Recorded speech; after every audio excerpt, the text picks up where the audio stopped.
हिंदू संस्कृति में पुराणों की चर्चा खूब मिलती है। इन्हीं पुराणों में से एक है शिव पुराण। तो क्या है इस पुराण में? सिर्फ कहानियां या कहानियों के जरिए कुछ और बताने की कोशिश की गई है। जिस विशाल खालीपन को हम शिव कहते हैं वह सीमाहीन है, शाश्वत है। मगर चूंकि इंसानी बोध रूप और आकार तक सीमित होता है, इसलिए हमारी संस्कृति में शिव के लिए बहुत तरह के रूपों की कल्पना की गई। गूढ़ समझ से परे ईश्वर, मंगलकारी शंभो, बहुत नादान भोले, वेदों, शास्त्रों और तंत्रों के महान गुरु और शिक्षक दक्षिण मूर्ति, आसानी से माफ कर देने वाले आशुतोष, सृष्टा के ही रक्त से रंगे भैरव, संपूर्ण रूप से स्थिर अचलेश्वर, सबसे जादुई नर्तक नटराज आदि। यानी जीवन के जितने पहलू हैं उतने ही पहलू शिव के बताए गए हैं। आमतौर पर दुनिया के ज्यादातर हिस्सों में जिस चीज को लोग दैवी या ईश्वरीय मानते हैं उसे अच्छा ही दर्शाया जाता है। लेकिन अगर आप शिव पुराण को ध्यान से पढ़े तो आप शिव की पहचान अच्छे या बुरे के रूप में नहीं कर सकते। वह सब कुछ हैं, वह सबसे बदसूरत हैं, वह सबसे खूबसूरत भी हैं, वह सबसे अच्छे और सबसे बुरे हैं, वह सबसे अनुशासित भी हैं, मगर पियक्कड़ भी। उनकी पूजा देवता, दानव और दुनिया के हर तरह के प्राणी करते हैं। हमारी तथाकथित सभ्यता ने अपनी सुविधा के लिए इन हजम न होने वाली कहानियों को नष्ट भी किया, मगर शिव का सार दरअसल इसी में है। शिव की शख्सियत जीवन के पूरी तरह विरोधाभासी या विरोधी पहलुओं से बनी है।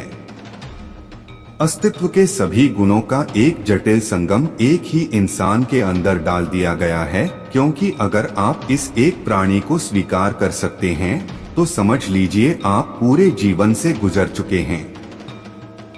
जीवन के साथ हमारा सारा संघर्ष यही है कि हम हमेशा यह चुनने की कोशिश करते हैं कि क्या सुंदर है और क्या नहीं, क्या अच्छा है और क्या बुरा। लेकिन अगर आप इस एक शख्स जो जीवन की हर चीज का एक जटिल संगम है को स्वीकार कर सकते हैं तो आपको किसी चीज से कोई समस्या नहीं होगी। अगर आप शिव पुराण की कहानियों पर ध्यान दें तो आप देखेंगे कि इनमें सापेक्षता के सिद्धांत, क्वांटम मैकेनिक्स के सिद्धांत, पूरी आधुनिक भौतिकी को बहुत खूबसूरती से कहानियों के जरिए अभिव्यक्त किया गया है। यह एक तार्किक संस्कृति है। इसमें विज्ञान को कहानियों के जरिए व्यक्त किया गया था। हर चीज को साकार रूप दिया गया था। मगर बाद में जाकर लोगों ने विज्ञान को छोड़ दिया और बस कहानियों को ढोते रहे। उन कहानियों को पीढ़ी दर पीढ़ी इस तरह बढ़ा चढ़ाकर पेश किया जाता रहा कि वे पूरी तरह मूर्खतापूर्ण लगने लगी। अगर आप उन कहानियों में फिर से विज्ञान को ले आएं, तो यह विज्ञान को अभिव्यक्त करने का एक खूबसूरत तरीका है।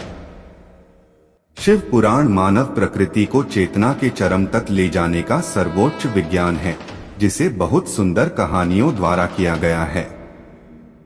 योग को एक विज्ञान के रूप में व्यक्त किया गया है, जिसमें कहानियां नहीं हैं, लेकिन अगर आप गहन अर्थों में उस पर ध्यान दें तो योग और शिव पुराण को अलग नहीं किया जा सकता।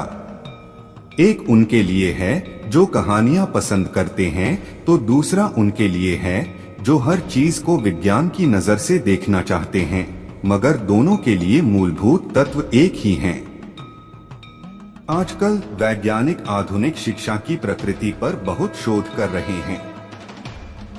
एक चीज यह कही जा रही है कि अगर कोई बच्चा 20 साल की औपचारिक शिक्षा प्राप्त करने के बाद व्यावहारिक दुनिया में प्रवेश करता है तो उसकी बुद्धि का एक बड़ा हिस्सा नष्ट हो जाता है, जिसे वापस ठीक नहीं किया जा सकता।